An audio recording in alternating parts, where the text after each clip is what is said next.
Selamat sore semuanya. Apa kabar? Semoga semua dalam keadaan sehat dan bahagia ya. Kalaupun misalnya ada teman-teman nih yang lagi kurang fit, semoga bisa cepat recover, stay positif dan tetap bahagia. Oke? Nah, hari ini um, oh ya, buat teman-teman yang yang teman-teman barunya kebun kita, itu perkenalkan, nama saya Lili. Nah, hari ini kita mau diskusi tentang satu buku nih. Sebenarnya buku ini kita punya udah lama banget, tapi kita juga baru baca ya. Dan waktu baca kita menemukan banyak informasi yang menurut kita itu sangat menarik dan memberikan tambahan informasi dan juga mengingatkan kita kembali untuk selalu menjaga pola makan yang sehat. Oke.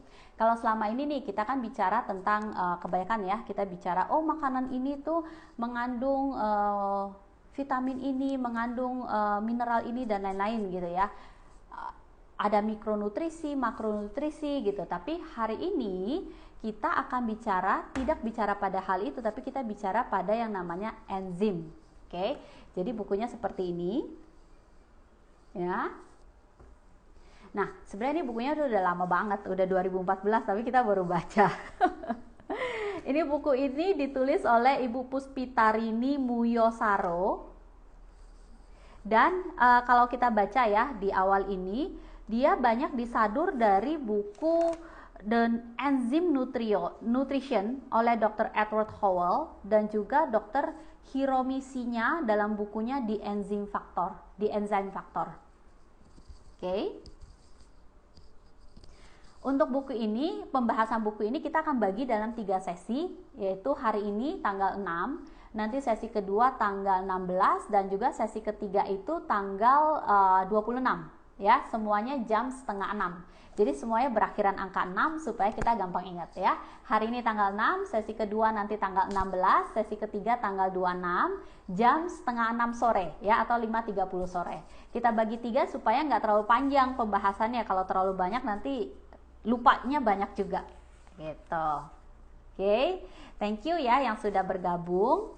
Nah, langsung aja ya. Jadi di dalam buku ini ada satu pernyataan yang menurut saya valid banget, dan saya yakin banyak teman-teman semua juga setuju dengan pernyataan ini, bahwa tubuh kita diciptakan memiliki mekanisme pertahanan dan penyembuhan yang menakjubkan, atau istilahnya self healing. Oke.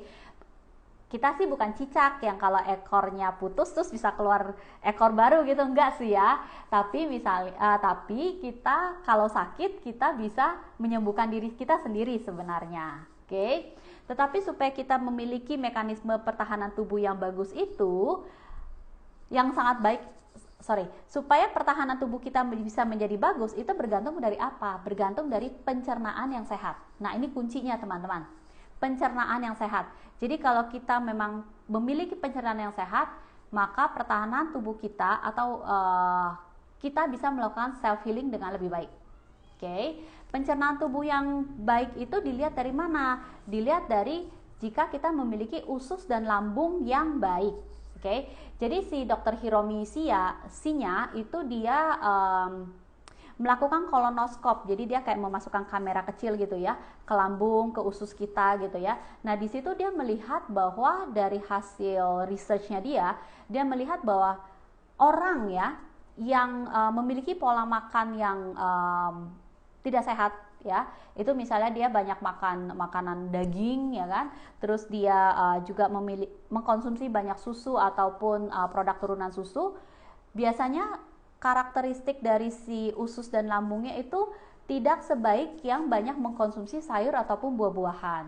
Ususnya itu banyak yang benjol-benjol, merah-merah gitu ya. Jadi berdasarkan risetnya seperti itu.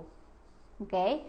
Nah, supaya pencernaan kita bisa sehat itu sangat bergantung pada yang namanya enzim. Oke. Nah, jadi enzim ini apa gitu ya? Kalau selama ini kan tadi kita bilang ya, selama ini kita banyak bilang, makan tuh harus banyak vitamin, harus ada vitaminnya, protein, lemak dan lain-lain, itulah makro dan mikro itu gitu ya. Jadi kalau istilahnya kita mau bangun rumah nih ya, yang namanya makro dan mikronutrisi itu seperti batu batanya. Tetapi enzim ini berfungsi seperti semen. Dialah yang akan membuat si batu bata ketika ditumpuk-tumpuk gitu ya, itu bisa merekat dengan kuat dan menjadi sebuah rumah yang kuat gitu. Makanya pencernaan yang sehat itu sangat tidak terlepas dari peranan enzim. Oke, jadi kalau enzim itu sedahsyat itu gitu ya. Jadi sebenarnya enzim ini apa?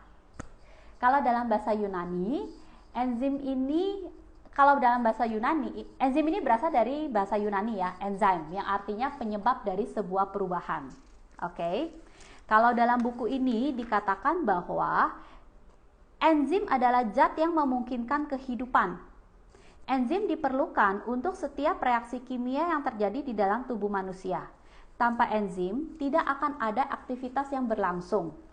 Vitamin, mineral, ataupun hormon tidak dapat melakukan pekerjaannya tanpa enzim. Bahkan menurut si Dr. Edward Howell, ya, dia menyatakan bahwa pada saat potensi enzim telah habis, maka hidup tubuh tersebut akan segera berakhir. Serem ya.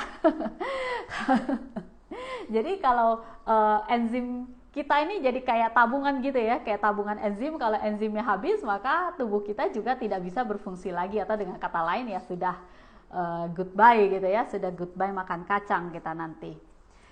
Enzim adalah molekul protein kompleks yang diproduksi oleh semua sel manusia, tumbuhan maupun hewan. Jadi semua makhluk hidup itu memiliki enzim dalam tubuh mereka. Oke. Nah, fungsinya apa? Fungsinya banyak banget, nanti kita akan bahas satu persatu ya. Tapi secara garis besar, enzim ini dialah yang membantu mengubah molekul makanan yang besar menjadi unit-unit yang kecil sehingga bisa diserap oleh tubuh kita. Ya, enzim juga lah yang berperan dalam meregenerasi sel dalam tubuh kita. Enzim juga lah yang membantu kita melakukan detoksifikasi. Enzim juga yang juga berpengaruh pada imunitas tubuh kita. Oke. Nah, enzim sendiri itu ada 3 sebenarnya ya. Jadi ada sumber enzim di dalam kita, itu ada sumber enzim, itu ada 3. 2 dari tubuh kita, 1 dari luar tubuh kita. Oke, yang dari tubuh kita itu namanya enzim pencernaan. Itu dia berasal dari sumbernya, itu dari kelenjar ludah kita. Makanya ketika kita makan itu, mungkin teman-teman ingat ya, selalu ada anjuran makan itu harus dikunyah, jangan langsung ditelan.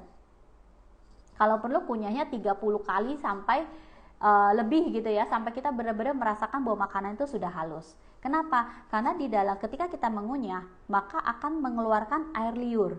Air liur itu juga adalah salah satu sumber dari enzim. Oke. Nah, dari kelenjar ludah tadi ada juga dari lambung, pankreas, usus. Itu merupakan sumber enzim. Fungsinya enzim pencernaan ini adalah membantu proses pencernaan dan penyerapan nutrisi mulai dari mulut, lambung, pankreas, dan usus. Oke. Terus ada juga yang dari tubuh kita ya, yang sumbernya dari tubuh kita itu ada namanya enzim metabolik. Itu terdapat di seluruh bagian tubuh kita seperti darah, tulang, sel, otak, dan paru-paru. Fungsinya apa? Dia fungsinya adalah untuk menjalankan proses di dalam tubuh kita, proses metabolisme di dalam tubuh seperti kinerja otak kita, jantung, paru-paru, maupun yang lain-lainnya.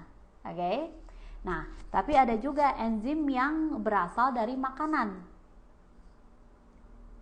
Nah, tidak semua enzim yang dibutuhkan di dalam tubuh itu bisa diproduksi oleh tubuh kita. Kita dapatnya dari mana? Kita dapatnya dari makanan. Ya. Nah, makanannya seperti apa? Itu adalah makanan mentah. Makanan yang tidak dipanaskan melebihi 46 derajat dan biji-bijian. Khusus biji-bijian itu boleh dipanaskan lebih dari 46 derajat. Oke, karena biji-bijian ini dia punya yang namanya inhibitor, atau maksudnya enzim ini kalau dia punya lapisan yang melindungi enzimnya. Jadi kalau dia nggak dipanaskan, justru lapisan ini tidak rusak dan enzimnya tidak bisa keluar. Oke. Nah, enzim makanan ini juga membantu proses pencernaan dan penyerapan nutrisi. Dia bekerja sama dengan si enzim pencernaan yang sudah ada di dalam tubuh kita. Oke. Dan sebenarnya tubuh kita juga punya yang namanya satu enzim pangkal, ya. Enzim pangkal ini dia tuh seperti cadangan enzim. dia itu adalah enzim yang belum terspesialisasi. Jadi ketika tubuh kita misalnya merasa kekurangan enzim pencernaan, maka si enzim pangkal ini akan dirubah oleh tubuh menjadi enzim pencernaan. Tapi kalau tubuh kita kekurangan enzim metabolik, maka si enzim pangkal inilah yang akan dirubah menjadi enzim metabolik. Namanya juga tabungan ya, atau cadangan. Jadi dia bisa berubah menjadi apapun yang dibutuhkan oleh tubuh kita. Oke. Nah, enzim ini seperti yang tadi saya sudah bilang ya, bahwa sudah info bahwa enzim ini merupakan, dialah yang membuat semua aktivitas yang terjadi pada tubuh kita. Oke, jadi kalau tanpa enzim pada akhirnya tubuh kita tidak bisa melakukan apa-apa. Nah, kenapa pencernaan kita sangat penting? Peranan enzim ini sangat penting bagi pencernaan, ya. Karena yang tadi itu, bahwa kalau tanpa enzim maka kita mau makan makanan bergizi apapun gitu ya, mau makanan itu wah superfood ya, high antioksidan, terus misalnya punya vitamin yang tinggi banget segala macam gitu ya, itu tidak akan terserap dengan sempurna, tidak akan terserap dengan baik jika kita nggak punya enzim di dalam tubuh kita. Oke.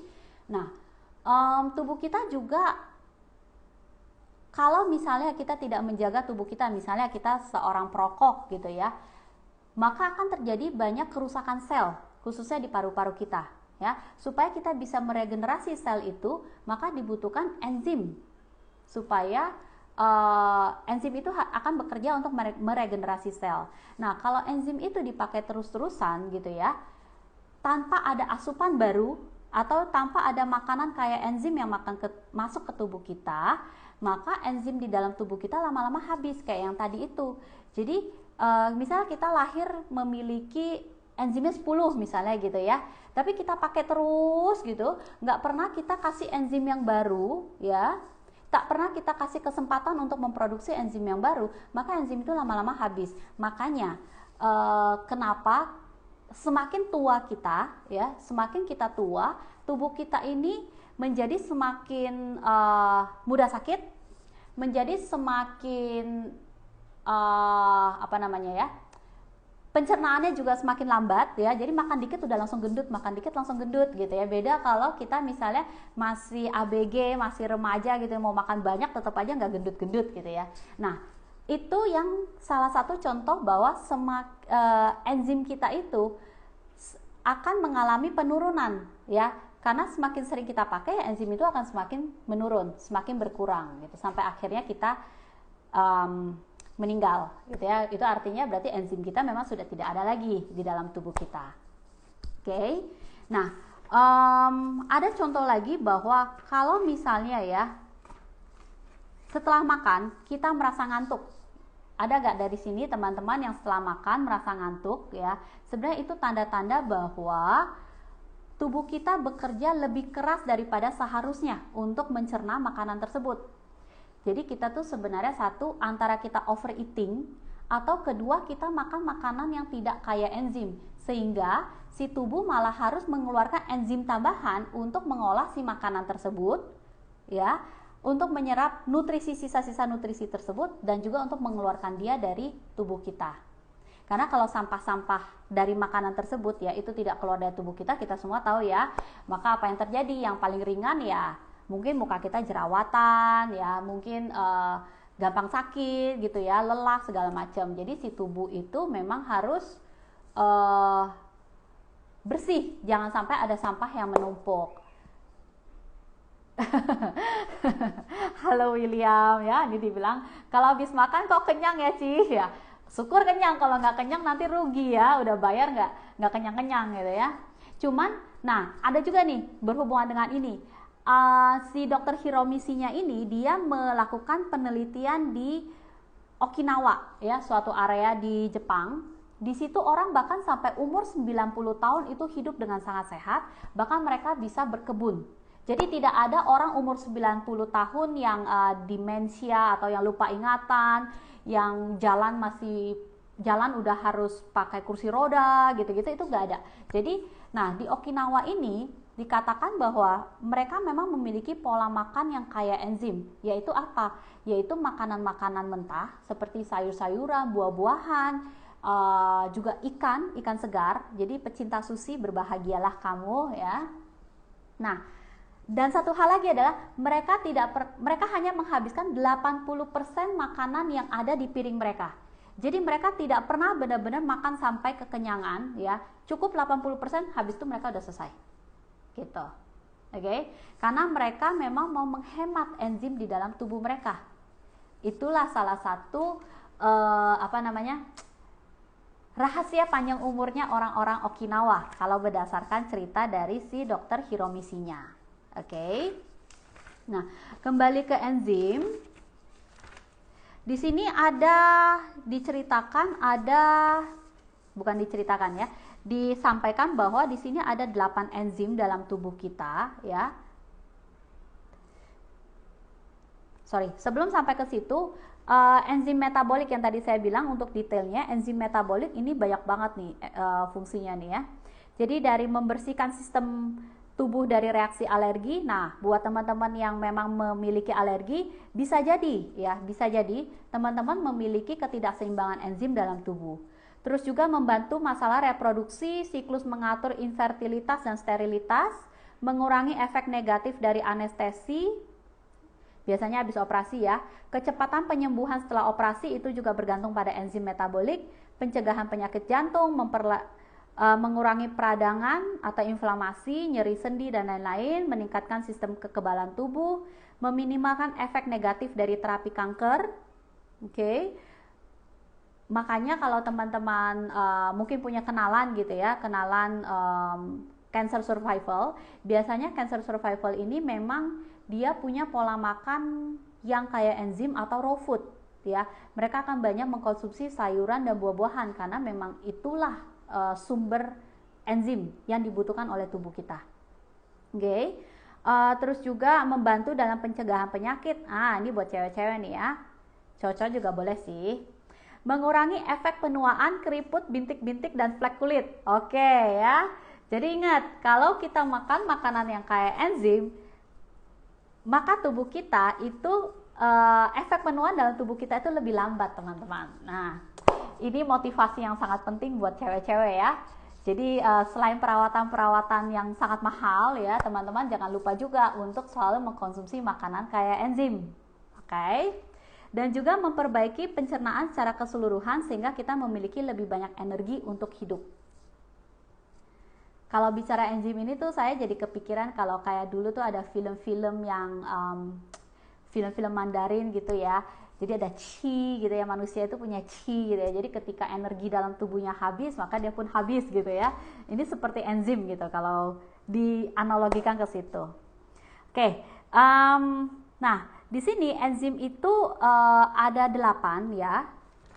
Ini cukup banyak, ada lipase, protease, amilase, selulase, laktase, fitase, maltase, papain. Saya mungkin nggak bahas semuanya, oke? Saya akan bahas yang saya rasa mungkin banyak diketemukan ya, masalah-masalah yang ada saat ini. Contoh, banyak teman-teman atau banyak mungkin kita punya anak-anak kita atau sepupu kita, keponakan kita, mungkin ada yang alergi terhadap telur atau produk-produk susu dan turunannya ya kan. Nah, kemungkinan besar ya orang tersebut itu memang kekurangan enzim protease, karena enzim ini dia akan membantu memecah protein yang ditemukan dalam daging, kacang-kacangan, telur, keju. Oke. Jadi kalau misalnya kita kekurangan enzim protease ini, maka kemungkinan tubuh kita akan memiliki reaksi alergi terhadap makanan si ini nih. Oke. Nah, ada juga nih bukan sekarang ya, mungkin sekitar setahun 2 tahun yang lalu itu lebih happening gitu ya, namanya diet yang tinggi protein. Oke. Nah, kalau teman-teman memang mengkonsumsi protein cukup tinggi, khususnya protein hewani ya, itu sangat disarankan untuk diseimbangkan ya, karena terlalu tinggi pun itu di sini di dalam buku ini itu juga disampaikan bahwa protein dari hewani itu sangat sulit untuk dicerna oleh tubuh sehingga menghabiskan enzim yang sangat besar. Jadi memang sangat disarankan untuk diseimbangkan. Tapi ada yang namanya enzim papain. Enzim ini terdapat dalam pepaya ya, dan dia berfungsi untuk memecah protein. Oke ya. Jadi buat teman-teman, buat yang senang makan daging gitu ya, yang steak grill terus apapun itulah gitu ya, atau bakut, itu enak banget. Nah, itu disarankan untuk menyeimbangkan ya. Jadi selain dikurangi, itu juga ditambahkan konsumsi pepaya. Ya, karena di dalam pepaya itu mengandung enzim papain yang membantu memecah protein. Jadi untuk memecah si protein itu kita nggak hanya menggunakan enzim dalam tubuh kita, tapi juga kita mendapatkan bantuan dari enzim dari pepaya tersebut supaya tubuh kita lebih hemat, enzimnya nggak kepake semua gitu ya. Oke, nah kita akan masuk ke cara kerja enzim dalam pencernaan manusia. Ini sebenarnya seperti pelajaran biologi ya waktu kita dulu sekolah, atau mungkin masih ada yang sekolah gitu ya. Jadi bagaimana sih makanan semangkok bayam itu masuk ke dalam tubuh kita terus keluar menjadi feses, itu seperti apa prosesnya ya. Secara singkat di sini dikatakan bahwa pada saat kita mengunyah ya, minimal 30 kali teman-teman. Jadi jangan buru-buru. Makannya minimal 30 kali. Oke? Dikunyahnya bukan makanan minimal 30 kali, tapi dikunyahnya minimal 30 kali. Oke? Supaya makanan itu tercampur dengan enzim dalam air liur kita, ya. Sehingga penyerapan nutrisi nantinya di dalam perut itu menjadi lebih maksimal. Oke? Nah, saat makanan itu masuk ke dalam lambung, makanan itu dia bercampur dengan asam lambung, mukus, pepsin. Ya, asam lambung ini fungsinya untuk mematikan sebagian besar bakteri yang ada dalam makanan. Jadi kalau makanannya misalnya kurang bersih atau apa, ya itu pertama akan dimatikan oleh asam lambung kita, si bakteri-bakteri kotor itu. Ya, terus si asam lambung ini juga mengubah protein, terus menghasilkan pH supaya menghasilkan pH untuk kerja pepsin serta merangsang aliran air liur di pankreas. Pepsin mengubah protein menjadi ikatan peptida dan menjadi ikatan peptida supaya nanti dia bisa masuk ke usus kita. Terus saat asam lambung itu bekerja, ada juga namanya enzim mukus. Oke?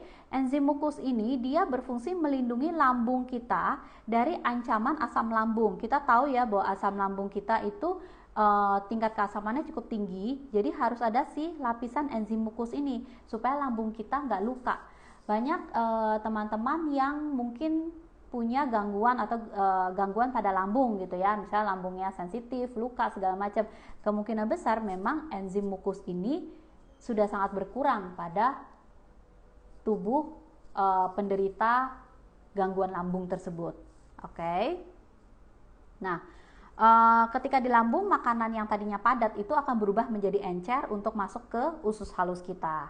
Nah, di usus halus itu di sini banyak sekali ya, mungkin mengingatkan lagi kita pada pelajaran biologi dulu ya. Di usus 12 jari, makanan akan melewati beberapa bagian usus halus, yaitu usus 12 jari, jejunum, dan juga ileum. Ini dulu pelajaran biologi, semua kita dapat nilai berapa nih ya, saya pun lupa ini. Nah, di usus 12 jari inilah makanan akan mendapatkan garam empedu, juga enzim pankreas yang nantinya akan mengurai karbohidrat dan juga lemak. Oke, jadi kalau kita makan karbo, kita makan lemak gitu ya, itu akan terurai oleh siapa? Oleh si enzim dari pankreas tersebut. Oke.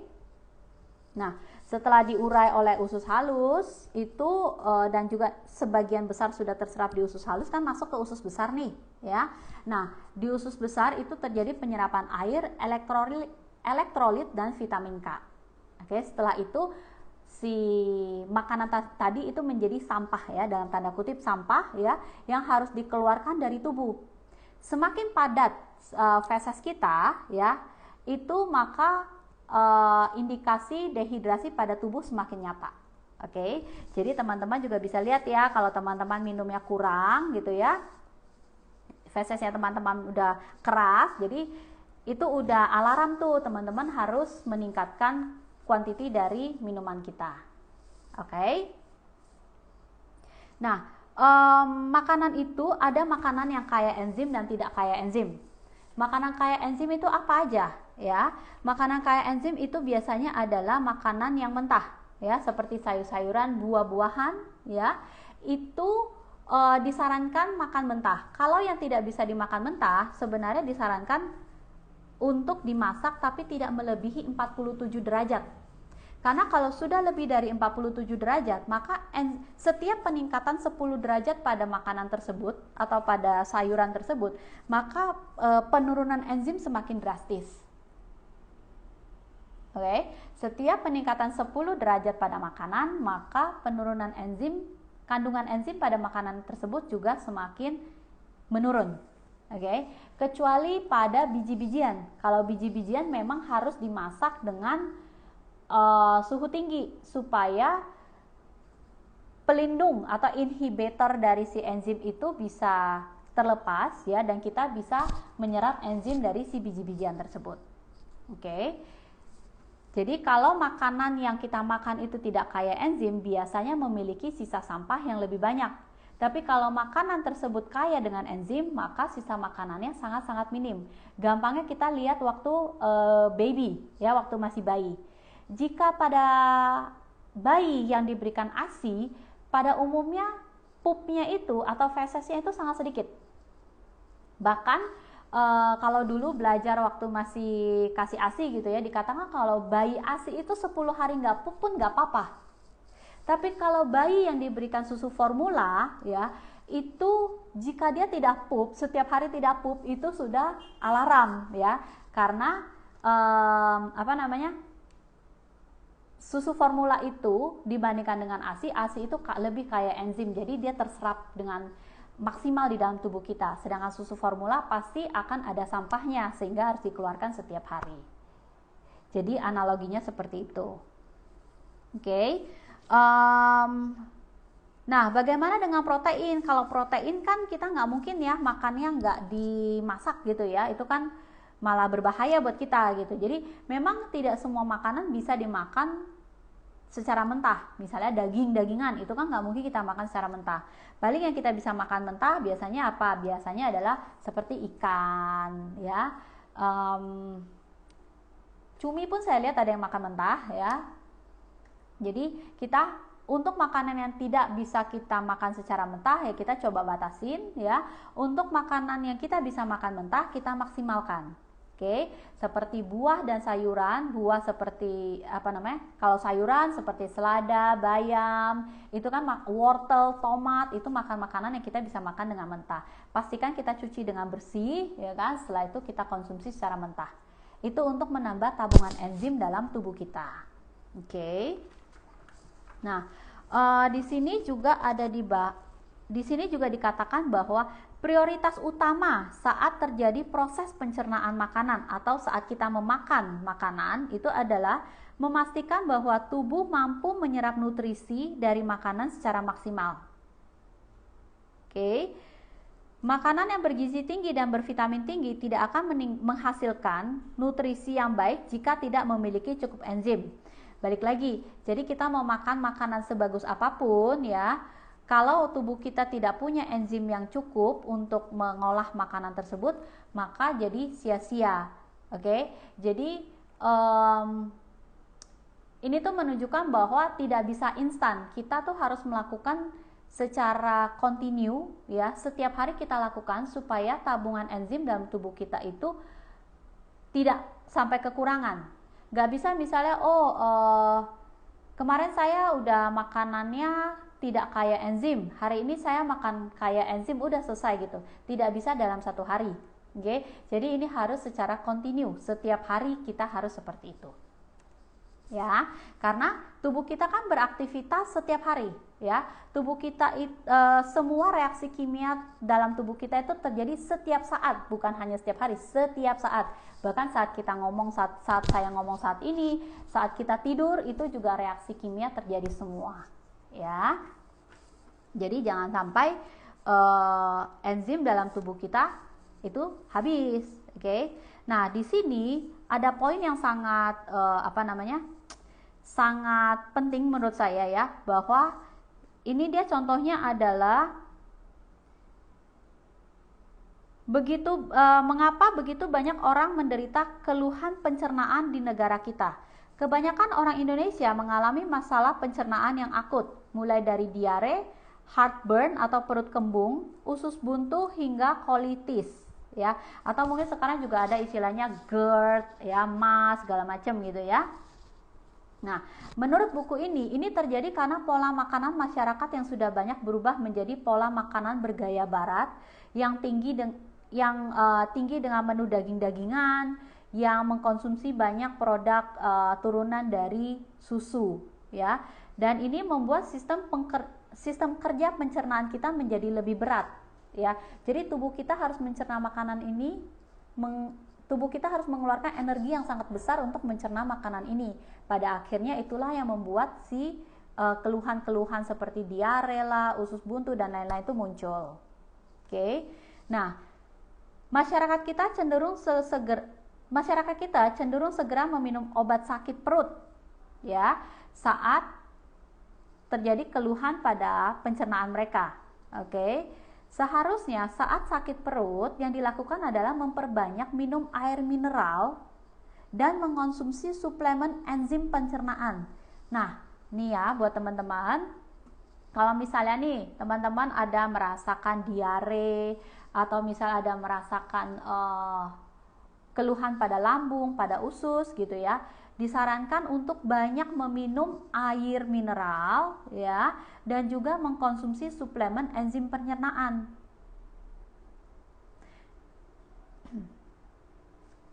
Karena mengkonsumsi obat-obatan untuk menekan sekresi asam lambung justru membuat rusaknya lapisan lambung. Oke. Penggunaan obat pereda nyeri perut seperti antasida malah menghambat asam lambung dan membuat mukosa lambung menyusut. Jadi semakin banyak kita mengkonsumsi obat-obatan seperti antasida tadi, itu malah membuat si enzim mukus itu yang pada lambung itu berkurang. Pada akhirnya mungkin sesaat gejala sakitnya tuh hilang gitu, ya. Tetapi secara berkepanjangan enzim itu juga hilang. Jadi setiap kali asam lambung yang meningkat pada saat kita makan gitu misalnya, ya akan sakit lagi perut itu. Jadi penyakitnya tidak sembuh gitu, ya.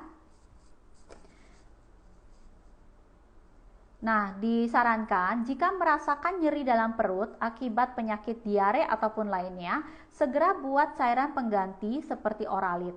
Penggunaan Oralit sebagai pereda nyeri perut jauh lebih baik daripada penggunaan obat-obatan kimiawi. Nah, berarti ingat ya, jangan lupa untuk nyetok nih, ya. Nyetok cairan pengganti seperti Oralit. Jadi kalau misalnya kita punya sakit perut, nyeri-nyeri, lebih baik kita minum air mineral, suplemen untuk enzim pencernaan ataupun Oralit. Minum dulu ya.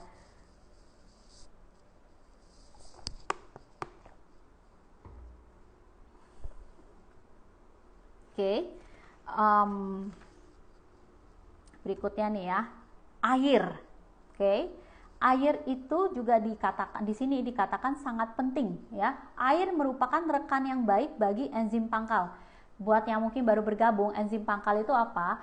Enzim pangkal itu adalah cadangan enzim di dalam tubuh kita. Dia belum terspesialisasi menjadi enzim metabolik ataupun enzim pencernaan. Jadi tergantung tubuh kita butuhnya apa. Kalau butuhnya enzim metabolik, ya dia baru berubah jadi si enzim metabolik tersebut. Nah, dia akan bisa bekerja dengan baik jika kita mengkonsumsi air yang cukup. Jadi kalau dikatakan konsumsi 8 gelas sehari, ya, itu udah sangat umum sekali dan itu sudah sangat proven. Jadi jangan sampai lupa untuk selalu minum air mineral, ya. Kalau di kebun kita ada jual juga loh air air mineral gitu ya, dia 1 botol isi 2 liter gitu, itu udah dijamin kalau dalam 1 hari menghabiskan 1 botol tersebut, itu minimal kalau kita nggak olahraga berat, kita bukan bumil ya atau busui gitu, atau kita tidak punya penyakit tertentu, kebutuhan air kita cukup. Oke, ya. Mereknya apa? Mereknya Hydratera. Jadi kalau teman-teman butuh bisa langsung belanja di kebun kita. Oke. Nah, organ pencernaan sehat dengan air yang cukup sehingga bakteri dan enzim di dalam usus berkembang dengan baik akan memudahkan makanan dicerna sebaik mungkin. Keberadaan enzim dijaga dengan baik oleh air di dalam pencernaan. Jadi enzim ini tidak akan bisa bekerja dengan baik juga kalau kita dehidrasi, teman-teman. Oke. Nah, berikutnya itu tadi sekilas tentang enzim ya. Kalau misalnya teman-teman ada pertanyaan atau apa, boleh langsung tanya-tanya aja. Saya akan menjawab berdasarkan pernyataan dari buku ini, gitu ya. Jadi sebelum masuk ke bab berikutnya tentang bagaimana kebiasaan makan dan minum kita, saya mau rangkum lagi ulang ya, bahwa pertama enzim itu sumbernya ada 3 ya, namanya enzim pencernaan, itu yang dihasilkan dari tubuh kita ya, misalnya dari kelenjar ludah kita, dari pankreas, dari usus. Itu berfungsi untuk membantu mencerna makanan. Terus ada juga enzim yang sumbernya dari luar tubuh kita, yaitu namanya enzim makanan. Nah, ini sangat penting buat kita. Kenapa? Karena inilah yang akan membantu menghemat penggunaan enzim di dalam tubuh kita, gitu ya. Jadi kalau kita makan makanan yang kayak enzim, maka enzim di dalam tubuh kita jadi dihemat gitu istilahnya. Oke. Nah, makanan kayak enzim itu makanan apa? Itu adalah makanan yang mentah biasanya, itu seperti sayur dan buah. Oke. Daging-dagingan itu juga ada enzimnya, tetapi kalau misalnya seperti daging sapi segala macam, kita nggak mungkin makan mentah ya, itu kan pasti kita akan masak. Oke. Yang kita bisa makan mentah mungkin adalah seperti ikan. Terus masalahnya kalau sudah kita masak, ketika enzim itu dimasak lebih dari 47 derajat, maka enzim itu akan menurun dengan drastis. Pada akhirnya misalnya nih, kalau kita makan makanan gorengan, kita makan apa ya, yang makanannya dimasak dengan suhu tinggi, itu sebenarnya makanannya udah nggak ada enzimnya lagi. Pada akhirnya itu hanya membuat tubuh kita bekerja lebih keras, menggunakan lebih banyak enzim dalam tubuh kita untuk mengeluarkan sisa makanan tersebut dari tubuh. Oke. Nah, sumber enzim berikutnya adalah namanya enzim metabolik. Sumbernya dari mana? Sumbernya dari jantung kita, dari sel tubuh kita, dari darah, ya kan? Ini tugasnya apa? Tugasnya ya dia bertugas untuk regenerasi sel, bertugas juga untuk mengatur buat kulit misalnya, untuk mencegah penuaan dini, ya kan? Buat juga fertilitas dan lain-lain. Oke? Nah, sekarang kita masuk ke bab berikutnya, itu kita bicara mengenai bagaimana kebiasaan makan dan minum kita. Nah, ini yang relate banget nih buat kita-kita nih ya di Indonesia. Di sini dikatakan bahwa ada 2 kondisi ya. Satu adalah kondisi orang yang benar-benar sehat ya. Ada lagi satu kondisi bahwa dia sehat tetapi dia mengalami beberapa masalah. Jadi ada orang merasa dia nggak sakit kok, dia nggak flu, dia nggak batuk, dia nggak pusing-pusing ya, dia nggak harus tiduran gitu. Tapi dia punya masalah apa? Dia punya masalah konstipasi kronis, dia punya diare, insomnia, lehernya kaku, bahunya kaku, badannya kaku, semuanya pokoknya gitu ya. Terus dia gampang lelah gitu. Jadi meskipun dia saat ini tidak sakit ya, sebenarnya dia memiliki gejala dari penyakit dorman. Oke. Jadi penyakit dorman ini merupakan indikasi seseorang yang sehat namun berada dalam satu langkah menuju sakit. Oh no ya. Jadi kalau teman-teman hati-hati ya. Meskipun saat ini kita tidak merasa sakit, tapi kita punya keluhan-keluhan yang tadi ya. Coba mulai lebih memperhatikan pola makan kita. Oke, karena bisa jadi itu adalah penyakit dorman yang setiap saat bisa muncul menjadi sebuah penyakit. Oke. Nah, di sini dikatakan bahwa usia panjang bukan warisan genetik. Oke. Jadi kalau kita biasanya kakek nenek kita atau orang tua kita gitu ya, pokoknya di keluarga kita, keluarga besar kita gitu ya, punya rata-rata umurnya cukup panjang gitu ya. Bisa jadi mungkin itu bukan masalah genetik doang gitu ya, tapi karena apa? Nah, di sini dikasih tahu. Tadi sekilas di awal saya juga ada cerita tentang penelitiannya si Dr. Hiromi Shinya di Okinawa. Oke. Bahwa orang-orang di Okinawa itu memiliki usia bahkan nih usia rata-rata hingga 100 tahun dan kesehatan yang prima. Oke. Bahkan mereka tidak mengalami gejala seperti orang-orang tua pada umumnya di mana matanya rabun, ya kan, pikun segala macam, enggak. Jadi mereka 100 tahun dan prima. Oke. Nah, itu ternyata mereka memiliki kebiasaan mengkonsumsi biji-bijian, sayur-sayuran, buah-buahan, dan ikan. Oke. Dan mereka hanya menyantap 80% dari makanan yang ada di atas piringnya. Jadi tidak overeating. Oke. Bahkan ya, mereka udah tua pun mereka masih berkebun. Ya, banyak makanan yang mereka makan itu sebenarnya berasal dari kebunnya sendiri. Mau buah-buahan, mau rempah, mau sayur-sayuran, kentang, tomat, dan lain-lain. Nah, jadi buat teman-teman yang suka berkebun gitu ya, nah ini ada positifnya juga nih. Oke. Terus di sini dikatakan ya, kalau orang Okinawa itu seperti itu. Bagaimana dengan masyarakat modern di negara kita? Itu cenderung memiliki konsumsi dan pola makan yang instan. Kehidupan modern dan serba instan telah membuat banyak orang memiliki waktu yang sangat sedikit untuk memperhatikan asupan makanan yang baik dan sesuai dengan tubuhnya. Nah, mungkin ya karena kita buru-buru, nggak punya waktu gitu ya, kita milih makanan yang ada aja gitu ya, yang instan gitu ya. Nah, ketika kita memilih makanan tersebut, kita lupa memperhatikan sebenarnya apa yang dibutuhkan oleh tubuh kita. Ya, itulah terus juga ada miskonsepsi tentang makanan sehat. Nah, ini bener banget nih, miskonsepsi tentang makanan sehat. Jadi mungkin teman-teman banyak melihat makanan-makanan yang di label low sugar gitu misalnya, atau ya misalnya gampang low sugar gitu ya. Low sugar belum tentu bukan berarti sehat gitu ya. Low sugar berarti dia masih punya gula ya. Apakah gulanya melebihi batas dari konsumsi harian? Nah, ini yang kita harus lihat. Kadang-kadang kita terjebak pada kata-kata misalnya jargon low sugar. Oh ya, ini berarti lebih sehat. Oh, kita boleh minum dengan lebih banyak. Tidak juga. Oke.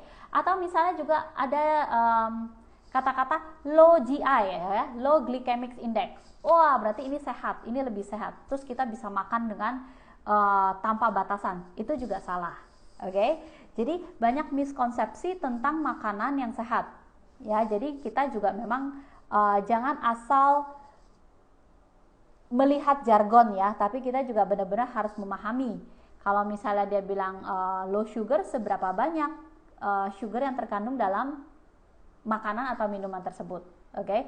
Paling gampangnya apa? Lihat saja di label makanan. Di dalam label makanan itu akan di dalam label nutrisi itu kan biasa selalu ditulis ya kan, berapa persen dari daily value atau percentage daily value. Oke. Jadi kita harus bisa membaca komposisi tersebut, kita juga harus bisa membaca tabel tersebut. Oke. Atau sama low salt gitu misalnya, sama low salt seberapa rendah garamnya dia gitu. Kalau dia rendah tapi masih lebih besar daripada kebutuhan harian kita, itu juga tidak sehat. Seperti itu. Oke. Terus juga dengan kecenderungan memiliki konsumsi dan pola makan yang instan, kita juga banyak terjebak pada membeli suplemen kesehatan ataupun makanan dan minuman yang diberi label menyehatkan untuk mendapatkan kebugaran tubuh yang prima. Namun ternyata hasilnya tidaklah demikian, apalagi jika konsumsinya melebihi dosis yang diberikan dan secara terus-menerus dikonsumsi setiap hari. Oke. Suplemen kesehatan ya, itu juga ya harus pintar-pintar ya, maksudnya kita juga jangan oh ya karena sehat kita konsumsi setiap hari. gitu. Mungkin yang paling trending lah ya setelah pandemi ini kita bicara adalah misalnya vitamin D gitu ya. Wah, kita konsumsi vitamin D yang dosisnya sangat tinggi, itu juga harus dicek, jangan sampai overdosis, karena ketika tubuh kita memiliki vitamin D yang berlebih, itu malah menjadi toksik menjadi racun bagi tubuh kita.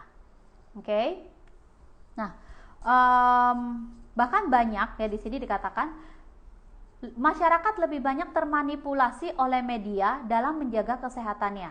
Berbagai suplemen makanan dan minuman diberi label yang lebih menyehatkan telah memberikan harapan kosong mengenai kesehatan dan usia panjang.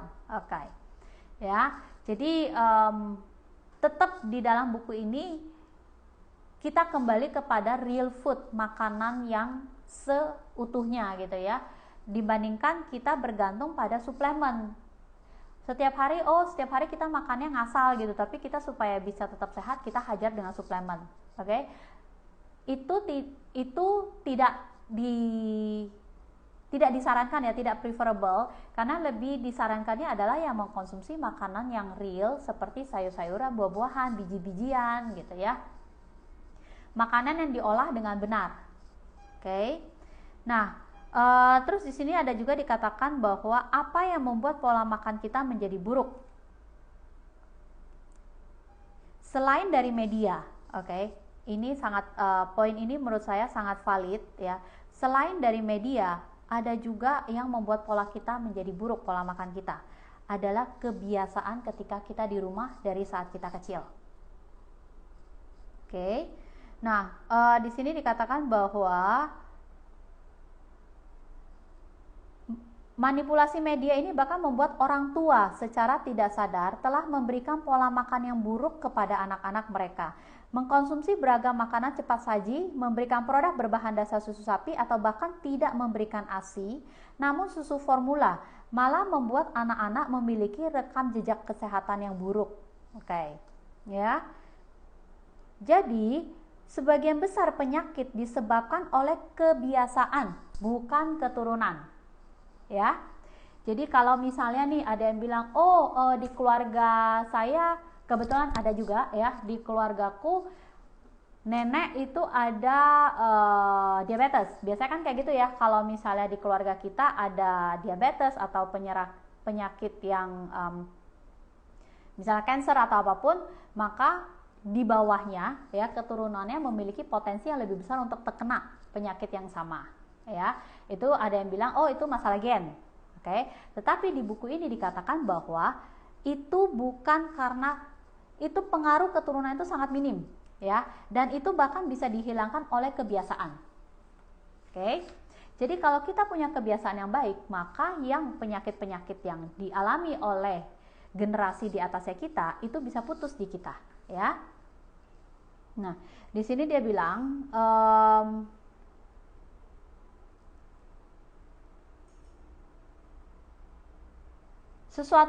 walaupun ada sedikit pengaruh dari faktor genetis, namun yang berpengaruh besar timbulnya penyakit adalah mewarisi kebiasaan-kebiasaan dari orang tua masing-masing sehingga menjadikan mereka mewarisi penyakit tersebut. Bukan karena gennya, tapi karena kita mewarisi kebiasaan yang kurang baik tersebut. Oke. Kebiasaan di rumah merupakan salah satu andil besar untuk kesehatan anak-anak di kemudian hari. Apa yang dipilih oleh seorang ibu untuk menu anak-anaknya sejak dini akan berpengaruh besar. Jenis-jenis makanan tertentu, cara memasak, gaya hidup, hobi, dan lain-lain itulah yang akan menentukan perbedaan kesehatan anak-anak di kemudian hari. Ya, nah di sini kalau secara pribadi gitu ya, dulu ini benar banget kalau menurutku, karena apa yang kita makan saat kecil itu membuat kita memiliki preferensi khusus terhadap makanan. Jadi kalau dari dulu kita makan makanannya misalnya yang manis-manis gitu ya, biasanya sampai besar pun kita sukanya makanannya yang manis. Dari kecil kita makan makanannya misalnya yang harus asin-asin, pasti sampai besar kita juga senangnya yang asin-asin gitu ya.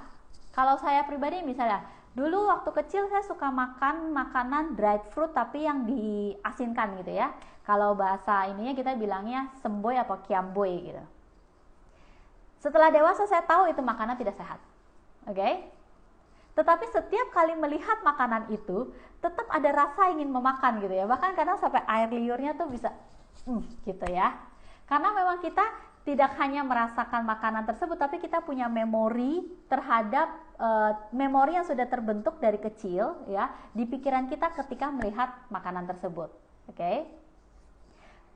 Kalau ya lagi waras nih ya, saya bisa terhindar dari makanan itu, jadi tidak dibeli gitu ya. Tapi kalau misalnya kadang-kadang lagi hilaf gitu, itu bisa dibeli. Dan kalau udah dibeli, itu makannya susah banget berhentinya gitu. Oke, jadi memang sangat penting sekali apa yang kita makan saat kita kecil itu akan mempengaruhi kesehatan kita saat kita dewasa. Ya. Jadi buat teman-teman misalnya punya anak kecil gitu ya, itu mulailah bisa dipilah-pilah makanan apa yang kalau misalnya kita masih nggak bisa lepas gitu ya, belum bisa move on gitu, kita baru bisa kurangin. Pada saat kita makan, kita tahu makanan itu tidak baik untuk anak kita juga, ya kan? Makannya dikit-dikit aja dan tidak di depan anak kita, ya, supaya si anak nggak bingung gitu loh, kok mama boleh makan itu tapi saya tidak boleh gitu ya, gitu. Apa yang kita tahu bagus, misalnya makanan yang kayak enzim tadi, sayur-sayuran, buah-buahan, biji-bijian gitu ya. Pastikan kita selalu menyajikan itu dalam menu makanan sehari-hari khususnya si anak. Jadi memang akan terbentuk pemikiran dia bahwa oh kalau makanan ya yang seperti ini gitu. Anak-anak nggak bisa makan nggak bisa makan yang mentah-mentah gitu ya. Mungkin bukan mereka tidak bisa gitu ya, tetapi kita tidak membiasakan mereka untuk memakan makanan yang mentah. Jadi mungkin kita berpikir oh si anak nggak bisa gitu, terus kita masakin terus gitu ya. Akhirnya kita tidak memberikan kesempatan mereka untuk mencoba makanan yang mentah tersebut. Oke. Nah, di sini bilang ya, besar kemungkinan apa yang disukai orang tua juga akan disukai oleh anak-anak mereka. Ya iyalah kalau kita tiap hari makannya misalnya apa? Tiap hari kita makannya tahu goreng gitu ya, si anak ngeliatin kita makan tahu goreng ya dia akan suka makan tahu goreng gitu, karena kan dia hanya merekam apa yang dia lihat gitu ya. Jadi di sini juga dibilang apabila orang tua mewariskan kebiasaan baik pada anak-anak mereka, tentu saja anak-anak ini akan menjadi lebih sehat di masa yang akan datang. Dengan cara apa? Dengan cara mengkonsumsi makanan alami dan segar, minum air yang cukup ya, dan gaya hidup yang menyehatkan, tidak banyak mengkonsumsi obat-obatan. Oke. Nah, di sini juga dikatakan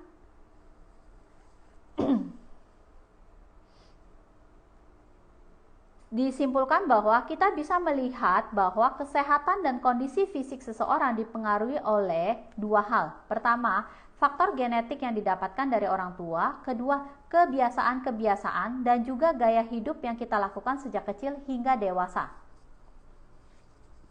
Ya, jadi jangan lagi kita menyalahkan kepada oh ya soalnya kita punya gennya begini, oh ya kita punya gennya begini. Bukan ya, kita tidak, faktor gen itu sangat kecil. Yang lebih banyak mempengaruhi itu adalah faktor kebiasaan. Jadi jangan sampai kita mewarisi kebiasaan-kebiasaan yang kurang sehat dari sejak kita kecil. Oke, kalau kita sudah terlanjur mewarisi bagaimana? Ya, sekarang saatnya kita memilih masih mau menjalankan warisan itu atau ganti jalur ya untuk memiliki pola makan yang lebih sehat. Nah, di sini dikatakan juga seorang anak yang memiliki orang tua penderita kanker mungkin saja akan mempunyai gen kanker. Tetapi jika ia menjaga kesehatannya dengan baik, menjaga pola hidupnya dengan bijaksana dan menjalani hidup bebas stres, besar kemungkinan ia tidak akan mengidap penyakit kanker. Oke. Selain itu, ia juga memiliki kesempatan besar untuk memangkas garis keturunan kanker bagi anak-anaknya dia di kemudian hari.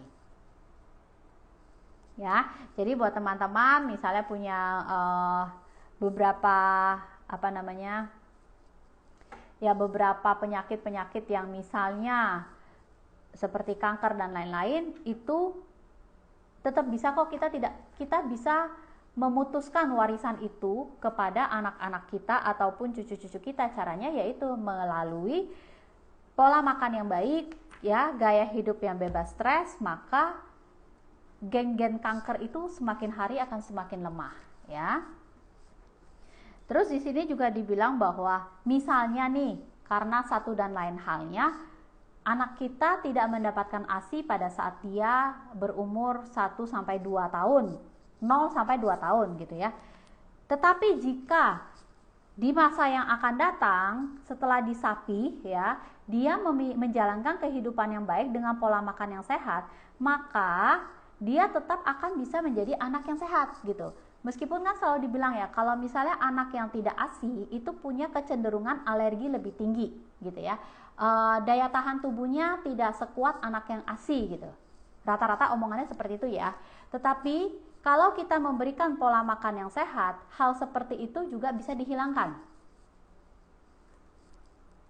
Atau sebaliknya nih, anaknya ASI dari kecil ya, 0 sampai 2 tahun tuh anaknya ASI, oke?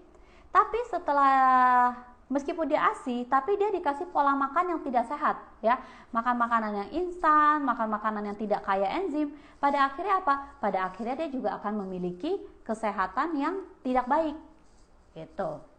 Makanya yang tadi sempat saya katakan, menjaga pola makan ini adalah continuous, harus dilakukan setiap saat, tidak bisa sesaat saja. Saya saat ini lagi kurang sehat gitu ya, saya makannya yang lebih sehat. Setelah saya udah fit, saya makanannya ngasal lagi gitu. Itu nggak bisa seperti itu, memang harus continuous, oke? Jadi kalau punya teman-teman misalnya punya satu kelompok gitu ya, satu kelompok yang memang benar-benar bisa menjalankan pola makan yang sehat, sebenarnya itu juga cukup bagus gitu untuk saling mengingatkan nih ya. Oke lah, kita sesekali boleh dong, masa kita makan sayur selada melulu gitu ya. Sesekali kan kita pengen makan yang steak apa, di grill apa gitu-gitu, boleh gitu ya. Tetapi ingat untuk diseimbangkan, harus ada yang mengingatkan kembali untuk kembali ke jalur yang benar. Oke. Nah, di sini ada khusus nih, dia ngomongin tentang pola makan masyarakat Indonesia. Waduh.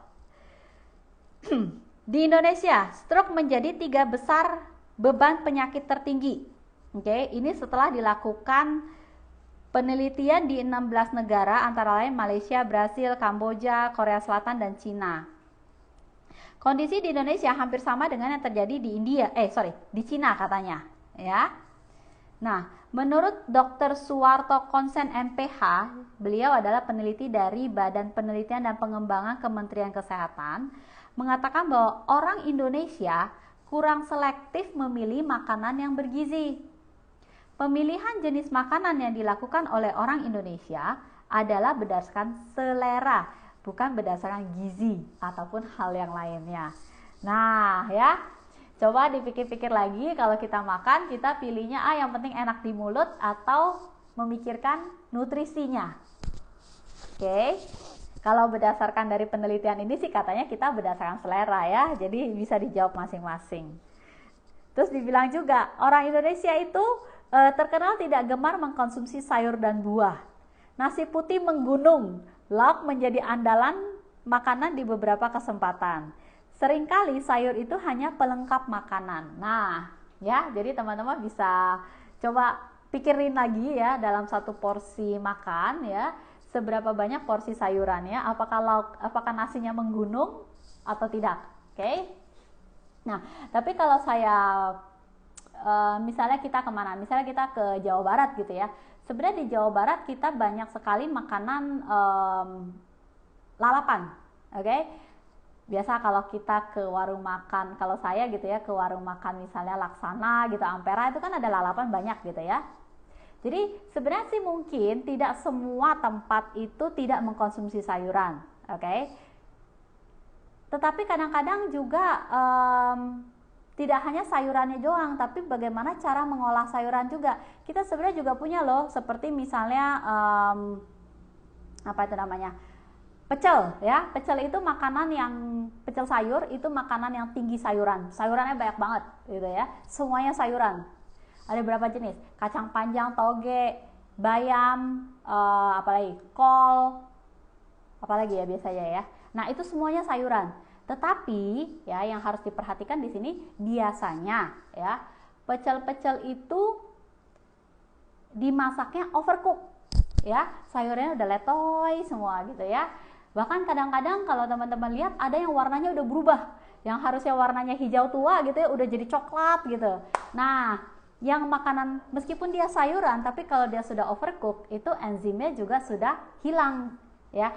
Jadi yang tadinya makanan kaya enzim ketika diolah dengan tidak benar itu akhirnya juga menjadi makanan yang miskin enzim ya. Jadi kalau misalnya nih teman-teman pengen makan gitu ya, kalau makanan Indonesia menurut saya yang itu berarti karedok misalnya. Karedok itu adalah sayuran mentah, oke? Itu adalah makanan yang kaya enzim. Oke, kalau misalnya teman-teman mau makan pecel gitu ya, pengen makan pecel gitu, tapi nggak bisa makan mentahnya juga ya. Kalau kayak gitu berarti jadi salad dikasih bumbu kacang. Nah, itu jadinya salad bumbu kacang, bukan pecel ya. Kalau misalnya pun mau makan pecel, sayurannya mau diolah dulu gitu, mungkin disarankan dikukus sebentar ya. Ketika si kukusannya udah panas banget gitu, baru dimasukin sehingga dia sedikit saja layunya sebentar, terus langsung diambil. Atau juga ada namanya teknik blansir, dimana ketika air itu sudah mendidih sekali gitu ya, sayuran tersebut dimasukkan sebentar, langsung diangkat, terus dimasukin ke air es sehingga nutrisi pada sayuran itu terjaga ya. Jadi dia nggak sampai habis semua sayurannya. Makanya kalau di blansir itu biasanya sayurannya warnanya masih seger gitu ya. Terus nggak yang layu-layu gitu ya. Jadi banyak teknik memasak yang mungkin teman-teman juga bisa praktekkan ya supaya untuk menjaga nutrisi dari si makanan tersebut. Oke. Nah, untuk hari ini kita hanya membahas 2 bab ya. Masih ada bab sampai bab berapa ini ya? Ini masih cukup banyak ya sampai belakang. Dan pada akhir di bab terakhir itu ada diberikan rekomendasi atau menu-menu ya. Misalnya nih, buat yang memiliki masalah dengan apa ini contohnya ya, buat misalnya ada yang memiliki masalah dengan penyakit kanker atau penyakit apa gitu ya, di sini dikasih tahu hari pertama ya, pagi disuruh makannya apa, siang disuruh makannya apa, malam disuruh makannya apa gitu ya, sampai seminggu itu juga. Jadi dia sudah ada kayak guideline untuk menu makanannya ya. Jadi itu nanti kita akan bahas di sesi ketiga ya, teman-teman bisa ikutin terus. Di sini nih ada yang buat kanker, diabetes mellitus, terus radang usus, pagi misalnya harus makan apa, siang apa gitu ya. Nah, untuk sesi hari ini kita cukup membahas 2 bab tersebut ya. Sebagai rangkumannya saya ingatkan kembali teman-teman bahwa enzim itu berperan sangat penting dalam semua reaksi kimia yang terjadi dalam tubuh kita. Reaksi kimia itu terjadi setiap saat. Saat saya ngomong ini juga terjadi, oke? Dan ketika potensi enzim di dalam tubuh kita itu habis, maka di sini ya, saya ulangin ya. Pada saat potensi enzim telah habis, maka hidup tubuh juga akan segera berakhir, ya. Nah, kita lahir dengan tabungan enzim, ya. Tubuh kita juga bisa menghasilkan enzim. Tetapi ketika kita beraktivitas, enzim itu juga dipakai supaya enzim kita tidak habis gitu ya, tidak habis terlalu cepat gitu istilahnya gitu ya. Kita juga pastikan kita harus memakan makanan yang kaya enzim. Makanan kaya enzim itu apa? Itu adalah makanan yang seperti sayur-sayuran dan buah-buahan, biji-bijian ya. Sayur-sayuran dan buah-buahan itu pastikan tidak diusahakan ya, tidak semuanya bisa, tapi diusahakan untuk tidak diolah melebihi dari 46 derajat ya. Kecuali biji-bijian. Kalau biji-bijian silakan saja diolah lebih dari itu ya, karena biji-bijian memiliki inhibitor enzim yang memang cuma bisa dilepaskan kalau dia kena suhu panas. Oke. Ya. Sekian teman-teman, thank you yang sudah join di sesi 1 ini untuk diskusi buku Kedahsyatan Terapi Enzim ya. Semoga ini bisa memberikan sedikit informasi buat teman-teman dan juga memicu keinginan teman-teman untuk memiliki pola makan yang lebih sehat ya. Nah, kalau mau dapat makanan yang sehat-sehat, bingung carinya di mana, nggak usah jauh-jauh, ada di kebun kita. Oke, terima kasih, selamat malam, sehat selalu. Sampai jumpa tanggal 16 Juli ya, 16 Juli jam 5.30.